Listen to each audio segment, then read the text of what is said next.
काफी नुकसान कर रही है, रोडों का, बिल्डिंग्स का, गाड़ियों का। अभी 2 लोग इसराइल में मरे हैं, जो इसराइलियों के मरने की संख्या, unfortunately we have lost 20 lives in Israel, God bless their soul, let them rest in peace, ओम शांति। ये क्लस्टर म्यूटेशन बड़ी प्रॉब्लम हो रही, पर 200 मिसाइलें बची, देखो कब तक चलाएंगे। नया इंफ्रास्ट्रक्चर खत्म है, नए लॉन्चर लगभग खत्म हो रहे हैं। 120 शिप समंदर की गहराइयों में एक्वेटिक नेवी बनेगी घूम रहे हैं, ठीक है। अगर ये ट्रंप का आपको प्लान समझ नहीं आ रहा, मैं आपको बताऊंगा जॉन बोल्टन ने कहा था 2018 में, मैंने ट्रंप को बोला रेजिम चेंज कर दो, ये रेजिम खतरनाक है भाई।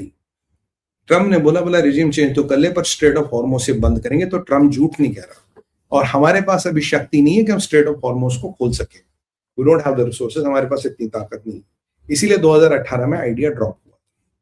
और ये जो कह रहे कि यहूदियों ने इसको ट्रंप को वॉर में नहीं, इसने इजराइल का हाथ पकड़ के ले लिया, चल बेटा लड़ते हैं।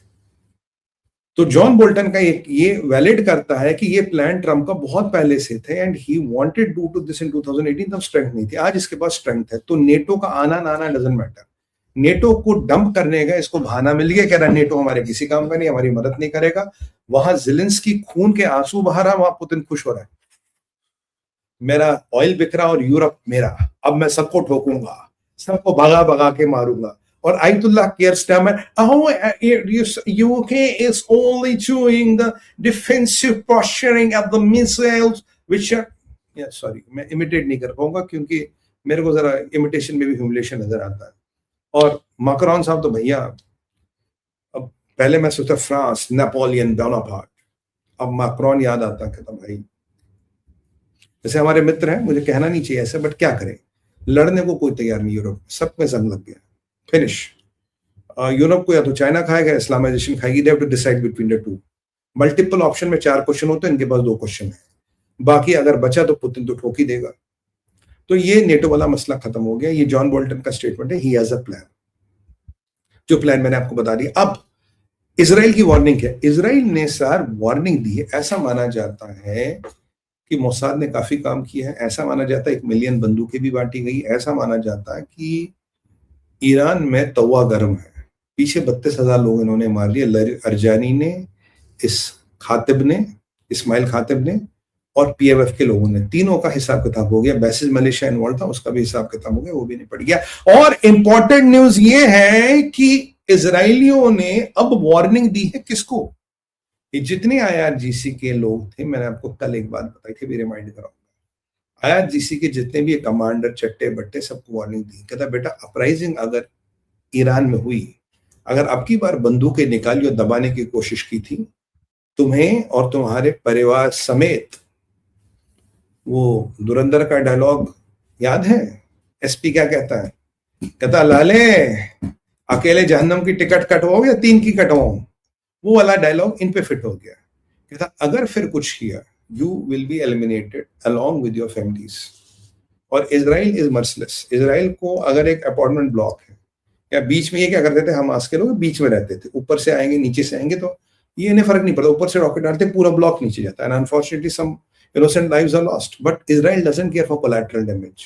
उन्हें मिशन एग्जीक्यूट करना, अमेरिका ये नहीं करता, अमेरिका को बहुत डर लगता है ह्यूमन राइट्स। ये वो एलमेटेड हसन अल मरवानी, द कमांडर ऑफ इमाम हसन, हाँ ये तो, अरे सिस्टर, ये तो वो फ्री के चटनी प्याज है, इनको कहाँ तक गिनूं मैं, फ्री का चटनी प्याज है। मतलब जब आप मंगाते हो ना, कहना चटनी प्याज देना भैया, थोड़ा सा नींबू डाल दो, मसाला डाल दो, ये फ्री का चटनी प्याज है। ये आजकल खबर ही नहीं है, खबर आजकल बड़ी है, बड़ा कौन जाने वाला। तो ये अब इनको खबर बोला, खबरदार कुछ इंटरवीन किया।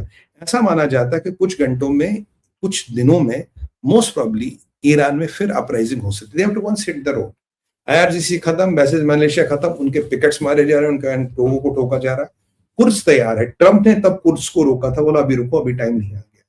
यहाँ पशमर्गा तैयार है, यहाँ आपका बलोच तैयार है, इनके स्पेशल फोर्सेस तैयार है, और एक सुपर तैयार हमेशा रहता है, वो है कि then they always have options Israel. By the way, एक थोड़ा सेटबैक भी हुआ कि जुलानी जो था वो पहुंच तो गया बॉर्डर तक, कह रहा यार अब हमें जरा रिलक्टेंस है हिजबुल्लाह से लड़ने के लिए। लेबनान के अंदर जो मुसलमान लोग हैं वो कह रहे भैया लेबनान का कैंसर हिजबुल्लाह खत्म करो। लेबनान के क्रिश्चियन कह रहे हमारे घरों से, हमारे गांव से मिसाइलें चलाते हैं, IDF फिर हमें आके ठोकता है, ये इंटेंशनली ये काम कर रहे हैं। तो इजराइल की वार्निंग के बाद मुझे नहीं लगता अगर आपकी बार अपराइजिंग हुआ, जिसके चांसेस ठीक ठाक दिख रहे हैं, there's a silver lining in the air, जिसके हाल से देख रहे हैं, मुझे नहीं लगता कि ये फिर कोई हरकत करेंगे. They will dare to do it what they did last time. They won't do it. They're too scared. क्योंकि देखो आजकल तो इजराइल वो आके सड़कों पे भी पिकेट उड़ा देता ना, ये बेसिस मलेशिया वाले टनलों के अंदर पिकेट लगाते, वहां भी इजराइलियों ने उड़ा दिया किसी को, टनल के अंदर भी. बड़े खतरनाक है, बाय गॉड. इसके बाद अब जरा पाकिस्तान को भी लगे हाथों छाल ले. आप में से हर एक का सवाल था, सुमित भाई पाकिस्तान का नंबर कब आएगा? सवाल था या नहीं था? जरा 2-3 कमेंट दीजिए. इतने में मैं एक घूंट पानी पी लूं. आपने कहा था या नहीं कहा था? कहा था या नहीं कहा था? जरा दिल खोल के कमेंट दीजिए. पाकिस्तान की बात हो रही है. पाकिस्तान का वैसे अफगानिस्तान से ईद का टाई अप ये सीज फायर हो गया. कह रहे अभी हम बकरे काटेंगे, एक दूसरे को नहीं काटेंगे.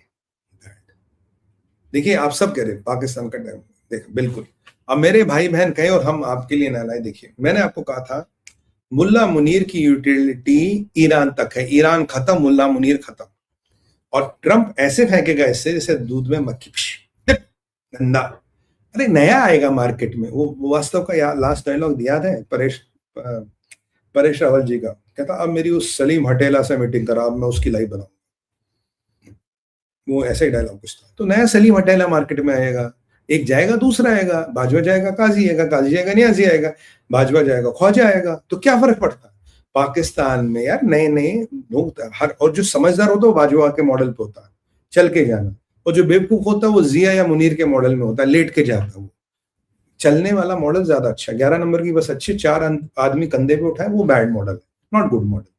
अब देखो बाजवा को लेके आज तुलसी गबार्ड ने अपने सेनेट के सामने टेस्टिफाई किया. अब ये बार कहीं लड़ाई क्यों हुई, क्या हुई, अमेरिका को कैसे खतरा, बताओ. तुलसी गबार्ड डीएनआई की हेड है. तुलसी ने बोला चाइना, रशिया, नॉर्थ कोरिया और पाकिस्तान ये मिलके एक यूनिक मिसाइल टेक्नोलॉजी डेवलप कर रहे हैं, जिससे कि ईरान के पास वो मिसाइल आए जो अमेरिकन मेनलैंड को हिट करे. तो पहली बार पाकिस्तान का नाम ले दिया. अब डीएनआई के डायरेक्टर ने देखो, रशिया पता है, चाइना पता है, नॉर्थ कोरिया पता है, ईरान है, ईरान तो पिट ही रहा है. पर मुझे खमेनी साहब का बड़ा दुख हो रहा है. धुरंधर पार्ट 3 माल रिलीज होगा, लाइव होगा.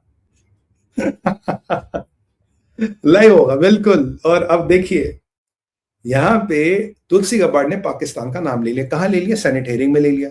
अब सेनेट हेयरिंग में पाकिस्तान का अननोन लोग, it is testimony to the Congress. मतलब दोनों हाउसों को आप एक टेस्टिमनी देते हो, एक ओथ में देते हो, जो मैं कहता हूँ सच कहते हो. It is punishable by law if you lie there.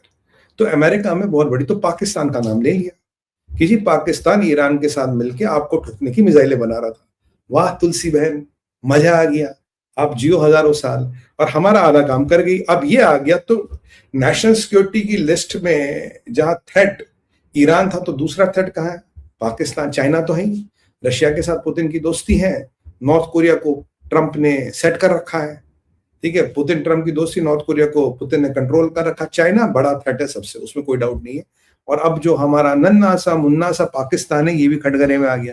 कह रहा जी ये पाकिस्तान है जी, ये बड़ा ये मिसाइलें बनवा रहा था ईरान की. अब सऊदियों को सोचो, तुम्हारा पार्टनर, तुम्हारे सबसे बड़े पार्टनर अमेरिका का थ्रेट, और तुम्हारा पार्टनर तुम्हारा दूसरे दुश्मन का दोस्त, और उसमें से अगराची को एक बात मैं कहूंगा जबरदस्त आदमी, मुझे लगता है कुछ आखिरी इच्छाएं पूरी करना. कह रहा मैं अपील करता हूं, सरकार ईरान अपील करती है सरकार पाकिस्तान और सरकार अफगानिस्तान से आपस का युद्ध जरा कम कर दो मेरे भाई. हाँ, ईरान अपील कर रहा है किससे? पाकिस्तान से और अफगानिस्तान से. भैया अपना लंगोट तो बांध लो.